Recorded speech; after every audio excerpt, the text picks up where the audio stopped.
周末去工地，先唔好急住睇瓷磚靚唔靚，你先要睇下你嘅弱電箱。因為全屋智能最貴嘅返工，通常唔係設備上邊買錯，而係水電階段網絡同線路一開始就冇問清楚。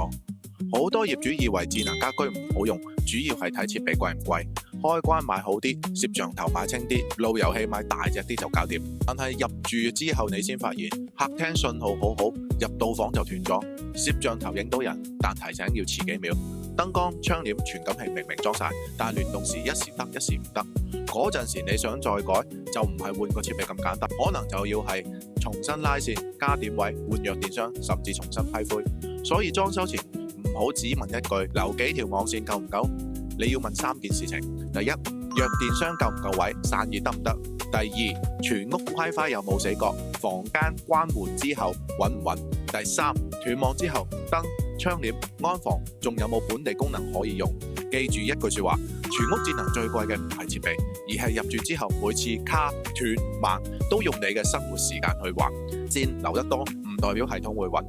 規劃做得啱，設備先有機會用好。所以周末去工地唔好淨係影進度，先睇弱電箱，再問網絡點樣走。